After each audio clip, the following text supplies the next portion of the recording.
Hi, I'm David Shearman. This is Roger's COVID-19 special programming, a series of programs about our community and how COVID-19 is affecting it and the kind of things that, well, things you can use for yourself as we navigate these, dare I say it, still challenging waters.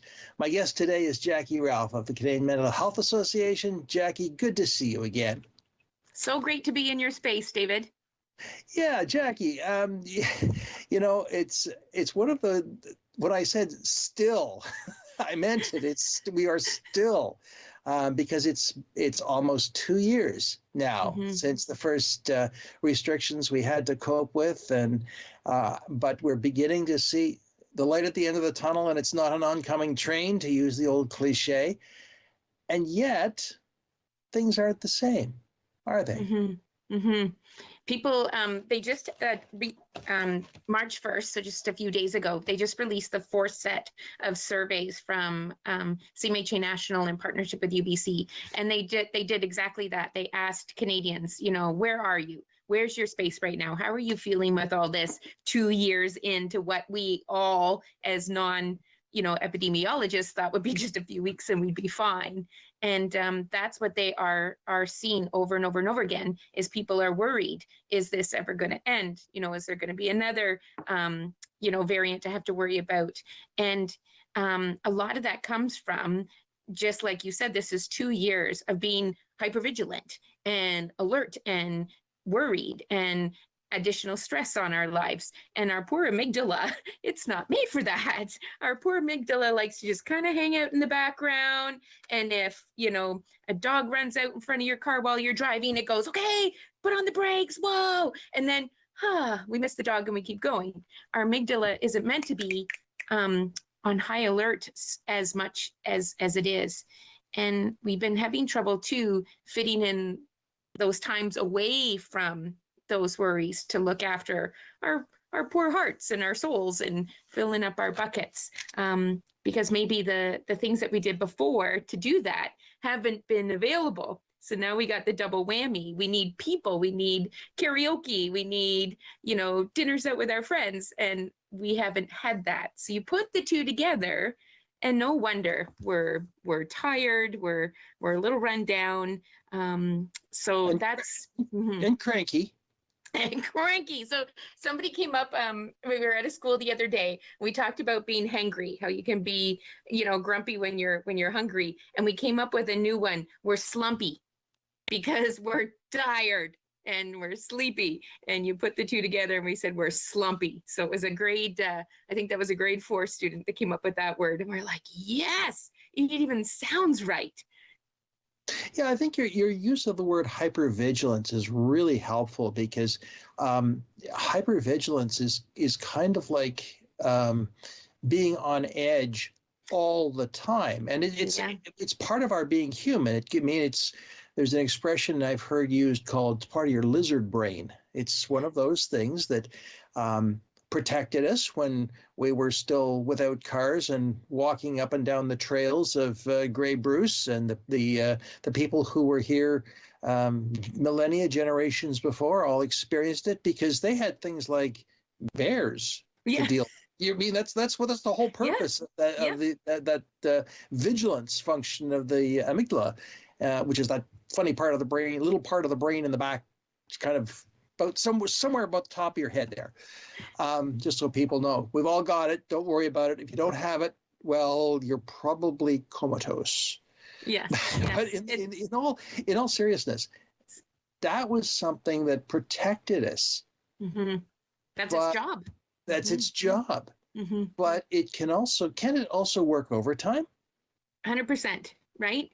So there it is. So I always say to the kids, take your two fists and put them together. That's about the size of your brain. And you go, oh, my brain's so small. Well, that's because there's lots of water in there and the cushion and everything. And there at the front, right, there's your thumbs. There's our prefrontal cortex that does all our decisions. What do we want to do today? What do we want to eat for lunch? What are we going to do after work? Well, it can only work when your amygdala, these tiny little pieces back in here, are off. But when the amygdala turns on, it shuts everything else down because that's all it knows how to do is it turns everything else off. Access to your memories of how I manage this stuff or what good decisions I can be making. And it puts all the effort into your heart racing, right? And your blood pumping and extra breath in your lungs. Well, again, that's not a normal state of being for 20 hours of the day. And we know that when this happens, this hypervigilance, you get sometimes you can get something called PTSD because that's that hypervigilance is just running constantly. And after 2 years, we're tired. Yeah, that's just it. And that's the difference. Again, acute stress reaction is, again, something just happened to me right now. PTSD, the whole definition of it is when it's gone on for longer than 30 days. Well, we're on, 2 years now. So absolutely. And yeah. So that's the issue that we're all dealing with. And we're all dealing with it one way or another, and sometimes better, sometimes worse. But what are you seeing? What did the survey show of how we're doing as Canadians generally? So overall, people were managing, right? Because they are still here to answer the survey, right? So that in itself is a good sign. And people were really honest about what they were doing, what is helping them, right? We spend a lot of time in front of our fridge and Netflix waiting for something new to appear, right? That's how many of us are managing. Shopping. Lots of folks were saying, I'm just buying stuff I don't need just to have somebody come to my door, a visitor that, the sound of the truck backing up, something to open. And absolutely anyone who was struggling with substance use as a way of coping before, we're definitely seeing that increase now. But there was a whole group of people who also said, those are things I do on a regular basis, but it's been making a real difference if I add in other things like, pulling that old sewing machine out of the cupboard that I haven't pulled out in 15 years, getting outside. We've got these beautiful Bruce trails, getting out on the trail, getting together with friends, even if it's this way or, hey, I'm going to go get my groceries at Zehrs at 4. Want to meet me there, right? And planning those kinds of things. And people who were able to identify those coping strategies showed a lot better of how they were able to name how their mental health was doing. It's funny you say that, Jackie, because I have noticed those kind of conversations in the parking lot at Zehrs, or people bumping in. Oh, gee, how are you? I haven't seen you in a while. Or the real funny one is all the guys who go to Home Depot or Home Hardware to hang out. Don't hang out. I mean, they're shopping. They're looking for this. Or I need a new screwdriver. Or I'm looking for something for a little project I got to do. But seriousness. And I fully confess I have done the same. It's a wonderful way of breaking up the day. And now I have to say too that not everyone has that opportunity. Right. That people who don't have transportation are often at a disadvantage. People who may be on a fixed income may also be at disadvantages. What are you seeing anything specific among that group? Is there any sign of increased issues or mental health issues, or are they handling it in their own ways just as well? Well, then that's the tricky thing, right? So we had to pivot to make resources available on the phone or by Zoom, which is great if you have a laptop with Wi-Fi and a phone that's got time and that's working. So 100%, we're seeing it even in our community. The groups of folks that are really suffering are the ones that were already at risk, right? Already marginalized. And all we did was add on to their workload, so to speak. Now, let's sort of shift a little bit. And this is maybe a question you haven't given a lot of thought to because it's so new, but maybe you have. What did the trucker protest have any impact on the mental health issues or that hypervigilance that you saw, and to push it even further, what about the war in the Ukraine? Are you seeing anything about that? And I think what we're seeing with either of those things, before, when the pandemic first started, right, there was a real sense of community, right? Let's get out and bang those pots and pans. Let's pull out the instruments and have a concert at the end of the driveway. But 2 years in, to be honest, our give a damn was a little busted. And now it's so easy. It could have been anything, to be honest, is creating divisions. And I think, again, that just comes from, it's not a marathon, a sprint, it's a marathon, but boy, has it felt like a whole marathon of sprints. And, but at the other side, when I look at what is happening with Ukraine, what we are seeing is examples of communities coming back together again, which I don't think is a bad thing. It's a good thing for all of us to see and bear witness to. That's a very interesting way of approaching it, Jackie, that I certainly hadn't thought of, that the opportunities we've had to give to others, it has been one of the hallmarks of this whole pandemic time. You and I are both familiar with the work of OSHARE, the food banks, and I'm sure we both, well, you know the great toilet paper story? Yes, I do. Very briefly for readers, you've probably heard this. There was a one of the food banks here in Grey Bruce had a regular donor who gave toilet paper to the food bank because, as we've discovered, that toilet paper is an important issue for food security. Because what goes in one end has to come out the other, and I won't go any further than that. But anyway, they couldn't find any toilet paper anywhere. So Francesca Dobbin of the United Way, when this was made known, Francesca called up Bruce Power, and they said, "Well, let us hook you up with our commercial suppliers," and that was fine. But how do you transport toilet paper? And Habitat for Humanity jumped in and said, "Well, we got a truck." And next thing you know, we had a delivery service of toilet paper to every food bank in Grey Bruce, and I know it was well received. Yes. and well used. But that's the kind of cooperation that I think we saw at the beginning or in the early days of the pandemic. And now we've got some external things to bring us together around, I'm going to say the protests, because there was both division and coming together.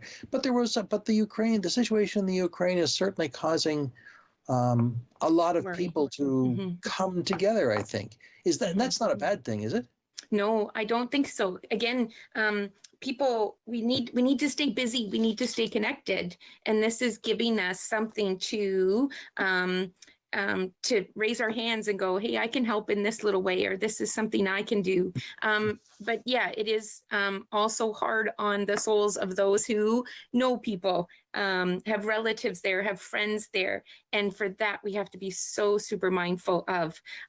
So if you do know anybody who has those connections, reaching out. I love how Ashley Chapman has been really outspoken and stepped up and said, this is what we're doing. And then he also announced that instantly there was 6,000 more donations onto the site that he shared from people that he knew and in Grey Bruce. So people just want to help. One of the interesting things that I know about the Ukraine is that the church, either the Ukrainian Catholic or the Orthodox Church, are both a very strong part of the community.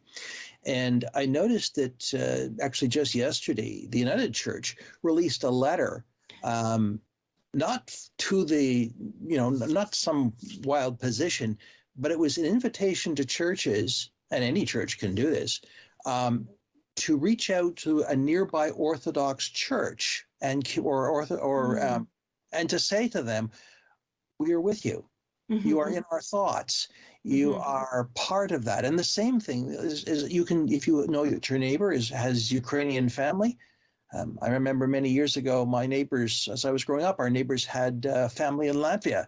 And we actually had a kind of I wouldn't say a neighborhood because it wasn't that big, but just a few neighbors working with them because they would bring grandma out from the old country for 6 months. And grandma would have a great time. And this was during under the communist regime.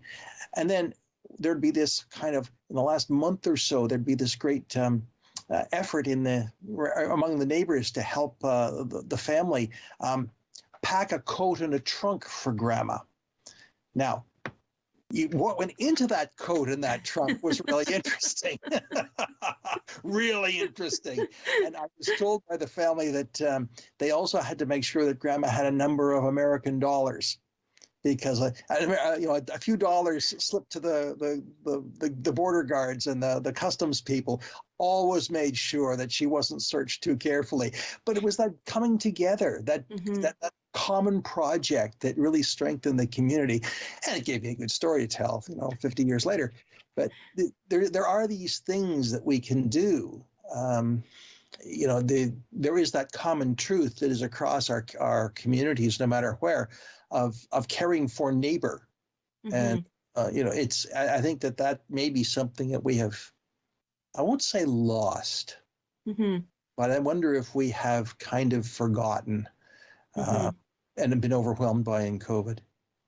And because we've been inside for so long, like we've just been separated and away from the people. When we think about meeting new people and trying new things, and that's part of life and how we move and grow and expand and find what we're good at. And that's the part, like we were talking earlier before about our kids, our students. Those are things that they haven't been able to do for 2 years, but it's part of the process. So when you take that big, important part of it away, then you lose those opportunities. Very much so, and which leads me to ask, what do you work with youth in particular, and in the schools? What do you hear? How are they doing? There's been a lot of anxiety and criticism of the government, of the way things are going, but yet I talk to people in the Board of Education. They're saying, yeah, it's not easy, but we're getting there. What's your experience?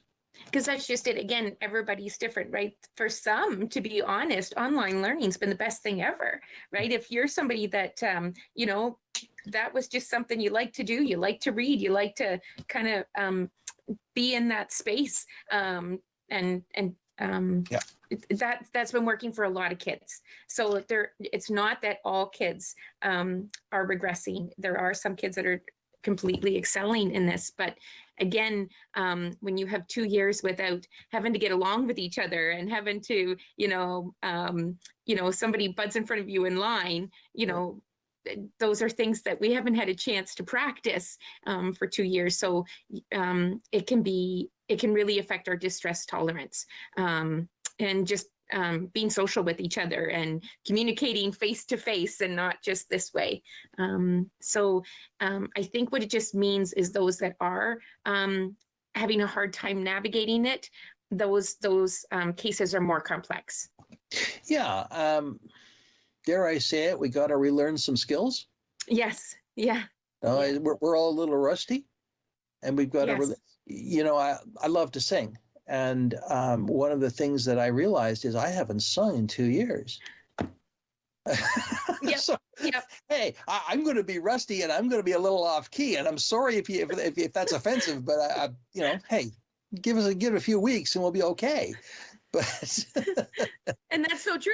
We were in the one classroom and we got to the school and we were there for 9 o'clock and the anthem starts. Well, it's just automatic for me because I love to sing the anthem. So I just start singing. Well, like I had to be reminded there's no singing right now. And I'm like, oh, but I always sing with the anthem. That's what I always do. But it was something I'd forgotten that we haven't had for 2 years, is singing along with the anthem.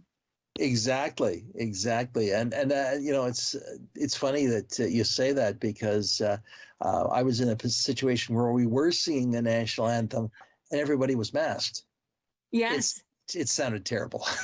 It was awful, just awful. So there's a learning curve that we've got to remember to have.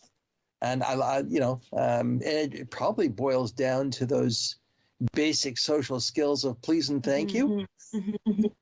For some of us, just to say, remember the courtesies, that are the grease in our social interactions, that as best we can do. I think it's really been interesting as well to see some of the rural communities have taken a position, and I understand why, but they have not, in certain community activities, they have deliberately said, we're not going to ask for your vaccine status.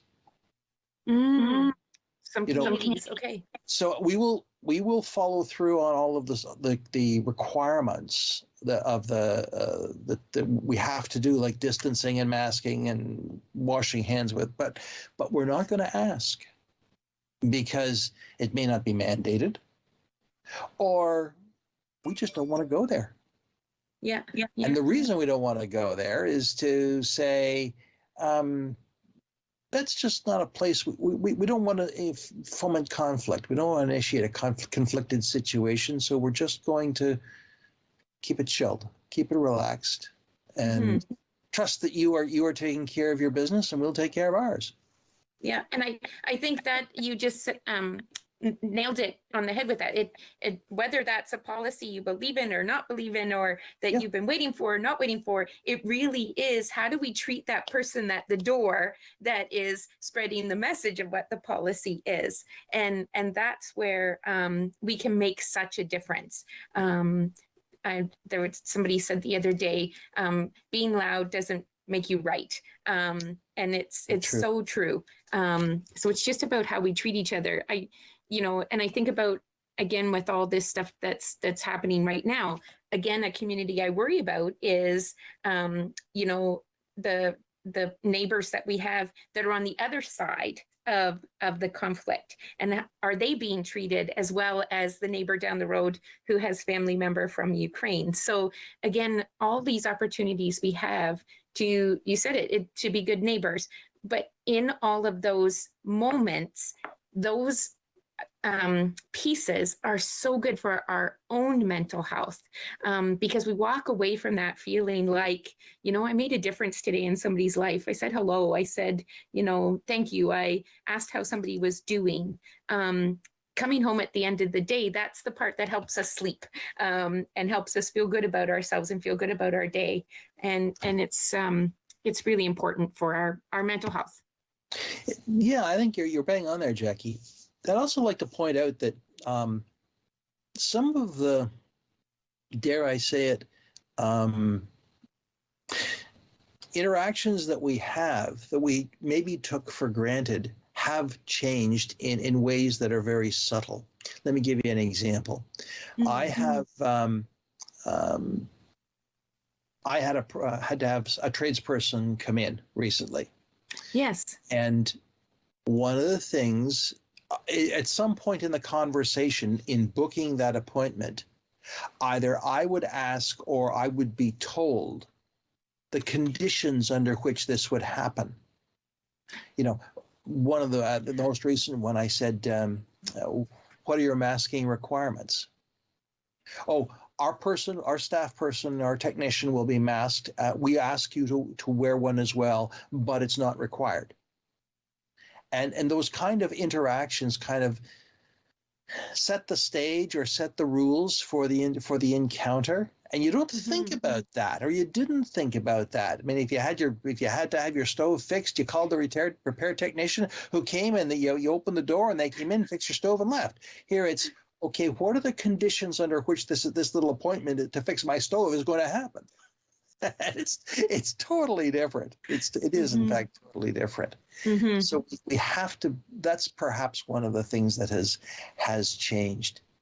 If I were to ask you, Jackie, if there was one suggestion you would make to people as we go forward into the next stage of this pandemic, or as Dr. Ara has said, moving from pandemic to endemic. what would it be? What would it be? What would you give as a general general suggestion to people? It's it's the 4 rules that we give all the time with the kids, right? You got to like who you are. You have to be okay in your space and hanging out with you.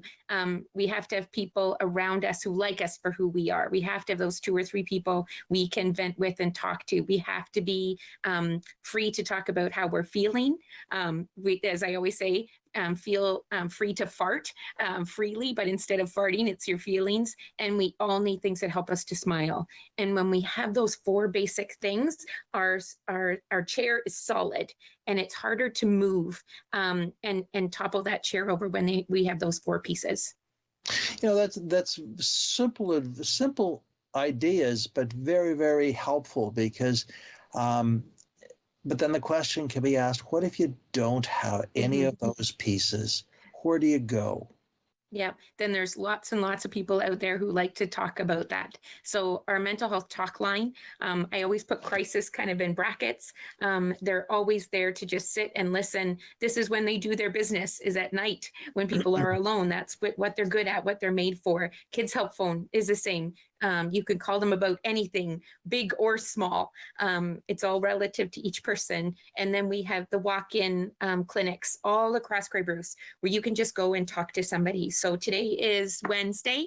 So there is a walk-in clinic downtown Owen Sound. It's Thursday. See, I'm even already off. So there's a walk-in clinic in Kincardine. There's one downtown Owen Sound. So there's lots of places to find people who can help with those 4 pieces. That's a really good thing to hear, because we know that mental health has been left behind in some ways in our healthcare system. But if those are the opportunities, and dare I say, if you don't know where to look, what's the magic number? 211. Jinx. and that's the place you can begin. If you can't remember any phone numbers, just call 211, and they'll help you get to those places like Kids Help Phone and wherever you need to go. So it's and yes, our friend Francesca, her ears are probably burning right now because we said 211, and she's like, somebody said it.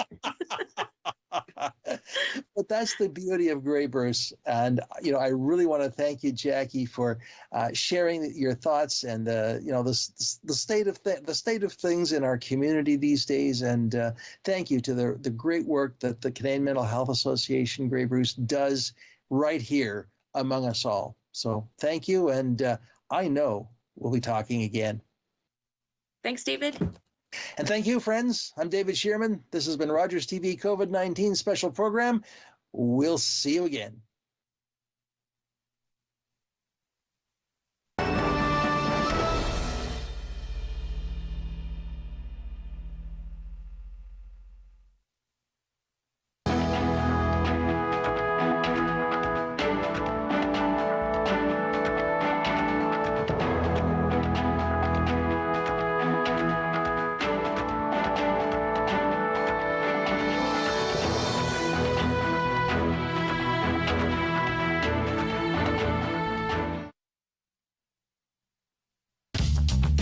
This program is brought to you by Ignite TV. Now you're in command. Visit Rogers.com for more details.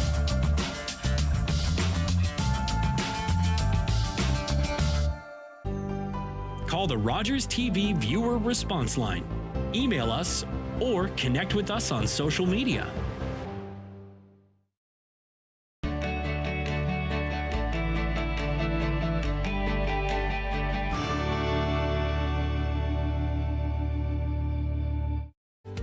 Don't forget to tune in to Grey County Life at Home next week. We'll be talking with the Downhill Dan, a Juno Award winner. Summer days, summer nights, lots of things to do, places to go, and people to see. If you're having a few drinks, be sure to plan ahead and get home safely. We don't want